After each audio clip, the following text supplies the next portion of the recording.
Well begin is a half done. अच्छी शुरुआत chess पे बहुत इंपॉर्टेंट रोल प्ले करती है। ओपनिंग एग्जैक्टली क्या है? बेसिकली ओपनिंग 3 फेज में डिवाइड होती है। ओपनिंग, मिडल गेम और एंड गेम। ओपनिंग इसमें आप चेस के पीसेस को अटैकिंग पोजीशन में ले आते हो, पोजिशनाइज करते हो।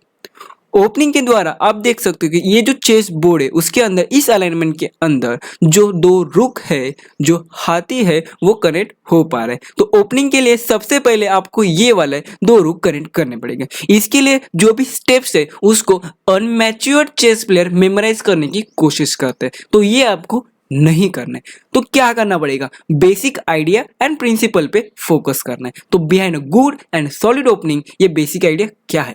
It's so simple. अटैक करने से पहले सारी पीसेस को गेम में लाना है। उसी के साथ साथ सामने वाले को यही करने के लिए हमें रोकना पड़ेगा।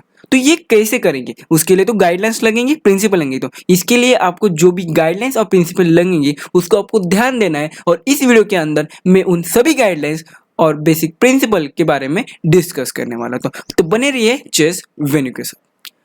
First principle, develop your pieces. Idea is to use your entire army. पूरी की पूरी जो हमारी आर्मी है, बिशप, नाइट, क्वीन, इन सभी को हमें यूज करना है और हमारा गेम को एक अच्छा साइड में बनाना है। उसी के साथ साथ एक वेरी इंपॉर्टेंट रोल प्ले होता है एक्टिव स्क्वायर्स का। एक्टिव स्क्वायर मतलब जहां पर हमारा बिशप या फिर कौन सा भी पीसेस जा सकता है। उसी के साथ साथ advice is to develop your minor pieces first. आप देख सकते हो यहाँ पर एक्टिव स्क्वायर्स पे बिशप और नाइट जा सकते हैं, तो ये आपको मैक्सिमम लाना है। तो माइनर पीसेस इस तरह से डेवलप होते ही आप देख सकते हैं कि जो बिशप और नाइट हैं वो इजीली बाहर आ चुके हैं और ये एक्सेस कर पाएंगे बोर्ड को। Second principle, occupy the centre. क्योंकि पीसेस सेंटर में आने से ज्यादा स्क्वायर ऑक्यूपाई होते हैं। जो पॉन इस तरह से लाइन में 4 एक्टिव स्क्वायर को संभाल रहे हैं।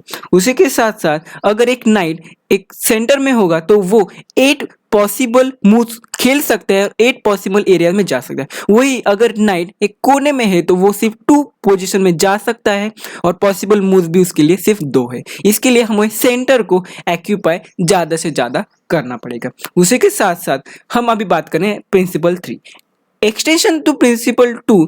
हमें एग्जर्ट करना है प्रेशर सेंटर के ऊपर। आप की तरह वो भी सेंटर चाहता है, जिस तरह के आपको सेंटर चाहिए अपोनेंट भी सेंटर चाहता है। सो हमें क्या करना है? सेंटर के ऊपर बहुत सारा प्रेशर एग्जर्ट करना है। तो खेलते वक्त अभी common opening for black and white मैं आपको बता रहा हूँ। तो इस तरह से ओपनिंग पे बात देख सकते हो, बिशप उसके नाइट पे प्रेशर एग्जर्ट कर रहा है, जिसके तरह वो पॉन को नाइट के द्वारा कैप्चर कर सकते हैं। तो हमें क्या करना है? सेंटर के ऊपर प्रेशर एक्सर्ट करना है। थर्ड प्रिंसिपल में यही आपको करना है। व्हाइट हमेशा ट्राई करेगा कि सेंटर पे फोकस करे और उसी के साथ नाइट को अटैक दे रहा है, उसी के साथ साथ नीचे वो हो रहा है।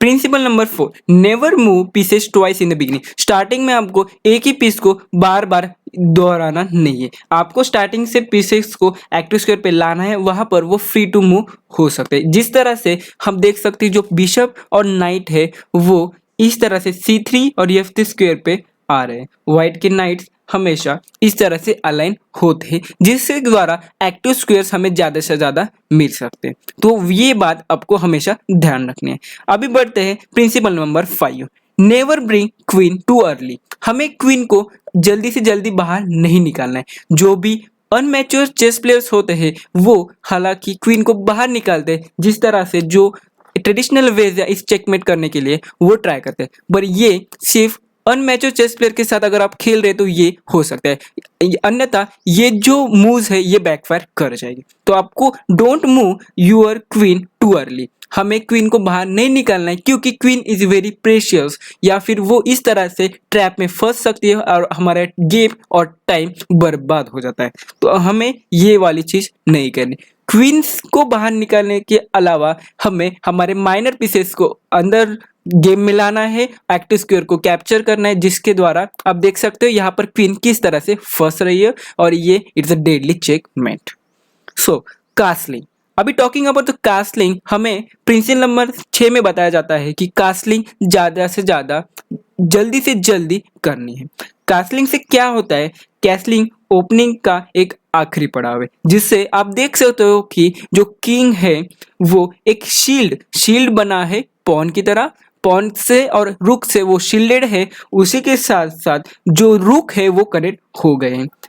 अगर आपने किंग या फिर रुक कौन सा भी एक पॉइंट उठाया है, पीस को मूव किया है, तो कास्लिंग हो नहीं पाएगी, इसलिए कास्लिंग जल्दी से जल्दी कीजिए।